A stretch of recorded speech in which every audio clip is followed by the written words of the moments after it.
Welcome, dear friends. You are watching the Ruslan Belov channel, and today we will take a detailed look at the situation in Ukraine as it stands on February 22nd, 2026. It has been a busy day with a great number of significant events, all of which deserve close attention. So without further delay, let us get straight to it. We begin with the Zaporizhzhia sector of the front, where the situation continues to shift dynamically in favor of Russian forces. For several consecutive days now, pro-Russian sources have been recording a gradual but steady improvement in the positions of Russian units advancing toward three key settlements: Verkhnya Tersa, Vozdvizhenka, and Razdvianka. It is important to stress that this information is not coming from a single source. Telegram channels affiliated with the Eastern military grouping are increasingly publishing materials from which one can draw a fairly clear conclusion. An official confirmation of territorial gains in this sector is expected in the very near future. Analyzing the totality of publications, statements, and expert assessments, one can say with a high degree of probability that one of the settlements in this area will soon come under Russian control. The two most likely candidates are the small village of Horka, located to the south of Verkhnya Tersa, and Verkhnya Tersa itself. The strategic importance of these settlements can hardly be overstated. They form part of the backbone of the Orikhiv defensive line. Should Ukraine lose them, we would no longer be talking about a simple tactical withdrawal, but about the beginning of a systemic collapse of the defenses across the entire Orikhiv sector.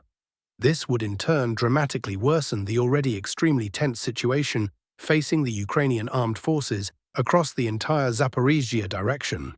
At the same time, the Ukrainian side is far from passive. An infiltration operation involving Ukrainian units pushing from the northern direction is ongoing, and today the battlefield map has again undergone significant changes. According to the latest updates from mapping services, Ukrainian units have been identified in the areas of Zlahoda and Krasnohorsk. In addition, Ukrainian forces have been spotted directly on the territory of Kalinivka. The settlement of Ternova deserves special attention. Ukrainian units were detected there as well. However, the Russian side has already published targeting footage showing strikes on Ukrainian forward positions within that village. Based on the nature of the materials being published, Russian strike assets are actively engaging identified targets in an effort to prevent the enemy from consolidating. For now, however, the question remains open. Are we talking about full combat units that have established real control over the territory, or about small sabotage and reconnaissance groups that manage to slip through Russian lines by exploiting the complex wooded and open terrain? We now move to the Dobrovolya direction, where quite telling video materials are emerging today. Footage published in open sources shows the Ukrainian side hurriedly constructing new fortification lines deeper into Dnipropetrovsk Oblast. The recording is taken from a moving vehicle near the settlement of Shakhtarsk, and right before our eyes we see anti-tank ditches, concrete dragon teeth, and multi-row barbed wire obstacles going up. It gives the impression that Ukrainian command is operating under severe time pressure and is bracing for a possible front breakthrough in this sector. It appears the Ukrainian side is seriously anticipating the start of large-scale combat operations right here, in Dnipropetrovsk Oblast, and on the approaches to Zaporizhzhia. Today, several pro-Ukrainian sources claiming to have contacts within the Ukrainian General Staff have stated in unison that for 2026, Russian command has set as its priority objective not Zaporizhzhia as previously assumed, but reaching the outskirts of Pavlohrad and subsequently encircling it.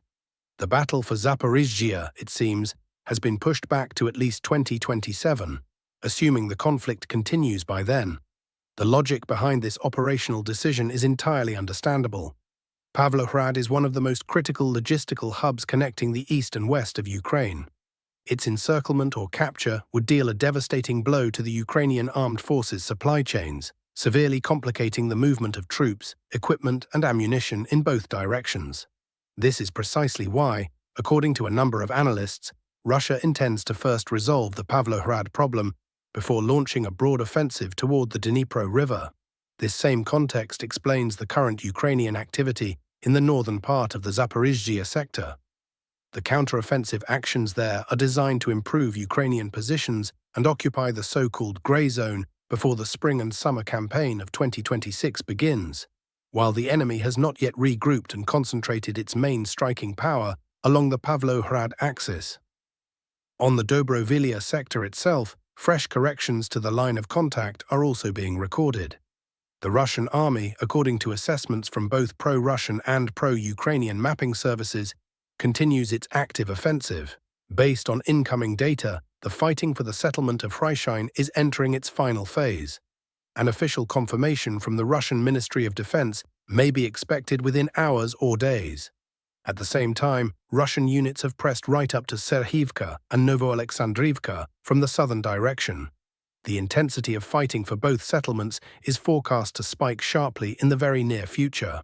Both villages hold tactical value as strongpoints on the path of further advance deeper into Dnipropetrovsk Oblast.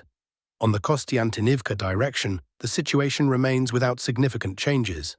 On the Sloviansk sector of the front, by contrast, a noticeable advance by Russian forces is being recorded along Highway M03, confirmed primarily by pro-Ukrainian mapping resources, which in itself carries considerable weight as evidence. As a reminder, just yesterday footage emerged from the northern part of Minkivka, clearly confirming the confident presence of the Russian army in that area. Today comes information that Russian units have reached the next Ukrainian defensive strongpoint, located in the area of the settlement of Fedorivka. This is a heavily fortified defensive position comprising two populated localities, Dubrova and Fedorivka Druha, as well as three large forested areas distributed around the entire perimeter. In terms of its tactical significance, this node represents one of the key obstacles blocking the Russian path toward Alexandrivka and Sloviansk. Its assault, judging by the scale of preparations on both sides, promises to be one of the most intense episodes on this section of the front. On the Lyman direction, as well as on the northern sections of the front overall, no operational changes have been recorded. However, it is precisely from the north that a large volume of video materials is being published today, and these materials are of considerable interest. Along the state border, the Russian side is conducting heavy strikes using aviation and the TOS Sontsepek's heavy flamethrower systems against Ukrainian forward positions. The nature and geography of these strikes suggest that as part of the spring and summer campaign, Russian command has, alongside its primary objectives, secondary tasks as well. These include the expansion and consolidation of the buffer zone along the state border, stretching from the northeast of Sumy Oblast to the northeast of Kharkiv Oblast. Published footage clearly shows strikes against temporary deployment points of Ukrainian units. Aviation is working systematically, while flamethrower systems are being used to suppress enemy infantry in tree lines and fortified positions. Massive missile and drone strike on Ukrainian energy infrastructure. In the early hours of February 22nd, Russia launched one of the most large-scale combined strikes on Ukrainian energy infrastructure in recent weeks. The attack involved several hundred unmanned aerial vehicles, a significant number of Iskander ballistic missiles, Kh-101 cruise missiles launched from strategic aircraft, and, according to a number of sources, Zircon anti-ship hypersonic missiles. Figures regarding the Zircons vary across different sources. Some report 4 missiles of this type were used, while others indicate as many as 8. The exact data has not yet been verified. However, the very fact of their use, if confirmed, would represent a qualitatively new level of strike capability being applied against Ukrainian infrastructure, given the speed and altitude characteristics of the Zircon that make it virtually invulnerable to existing air defense systems. The strikes were clearly systematic in nature and were aimed not at the chaotic destruction of individual targets, but at achieving a specific strategic result. The first major target was the Vinnytsia 750 kV substation, located to the southeast of Vinnytsia. According to available open-source data, approximately 4 Kh-101 cruise missiles were used in the strike against this facility. As of the evening of February 22nd, the results of the strike have not been officially confirmed by either the Ukrainian or Russian side.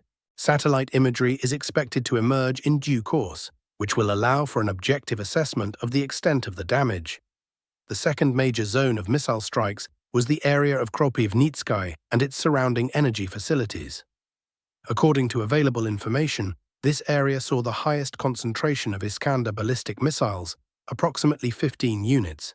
Strikes were carried out against the 330 kV substation in the area of Shostka, as well as against the Kryvyi thermal power plant in the northern part of the city. Strikes were also recorded in Kyiv Oblast and in Kyiv itself. Looking at the geography of the strikes as a whole, the logic becomes clear. The Russian side deliberately targeted the chain of facilities ensuring the energy unity of Ukraine, namely the substations and distribution nodes through which power flows between the western and eastern parts of the national grid. This is not simply a strike against power plants. It is an attempt to sever the unified energy system into isolated, disconnected fragments, each of which can then be suppressed individually in subsequent operations. This strategy of energy fragmentation is qualitatively different from previous mass strikes, which were primarily psychological and infrastructural in nature. Moreover, this strike is not a standalone action, but the first phase of a two-day plan to destabilize the Ukrainian energy system. Throughout the entire day of February 22nd, Ukrainian energy workers will in all likelihood be occupied with emergency restoration of power flows, attempts to stabilize the system, and efforts to ensure at least minimal connectivity between the western and eastern grids. Emergency response resources will be fully committed, and it is precisely at that moment, on February 23rd, that the second component of this pressure comes into play. Energy ultimatum from Hungary and Slovakia. Viktor Orban and Robert Fico have made unambiguous warnings over the past several days. If Ukraine does not resume the transit of oil through the Druzhba pipeline, their countries will halt electricity exports to Ukrainian territory. February 23rd was named as the deadline. Orban emphasized specifically that the pipeline itself has already been fully repaired and is technically ready for operation, but the Ukrainian side is deliberately stalling its restart, hiding behind fabricated technical and bureaucratic pretexts. In Orban's view, the blocking of Druzhba is not a technical problem, but an instrument of political pressure. His explanation is as follows. Hungary is on the threshold of a serious election campaign. The opposition, oriented toward reorienting the country toward a Euro-Atlantic course and support for Ukraine, is counting on a constitutional transfer of power. The Ukrainian side has a strong interest in this change, since Hungary under Orban remains one of the few European Union states blocking the provision of loans and EU membership to Kyiv. The disruption of oil supplies is therefore, in Orban's version of events, a deliberate provocation aimed at creating an energy crisis inside Hungary, driving up prices and fueling public discontent with the current government on the eve of elections. The Ukrainian Ministry of Foreign Affairs today officially responded to the ultimatums from Budapest and Bratislava and rejected them in full, accepting none of the conditions put forward. This means that already tomorrow, February 23rd, with a high degree of probability, electricity supplies from Hungary and Slovakia to Ukraine will be cut off. According to official data, these two countries provide Ukraine with up to 40 to 61% of its received electricity and energy capacity. In combination with the consequences of the overnight missile strike, the energy situation in the country could therefore deteriorate dramatically tomorrow, and it is precisely this deterioration that will in all likelihood form the backdrop against which fundamental political and negotiating decisions are made. Diplomatic front. Against the backdrop of all these events, diplomatic activity has also intensified.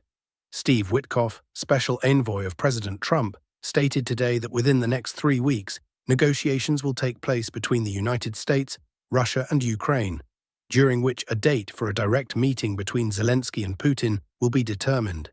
Events are thus accelerating rapidly, and they are doing so precisely against the backdrop of a mounting energy crisis, which is clearly no coincidence.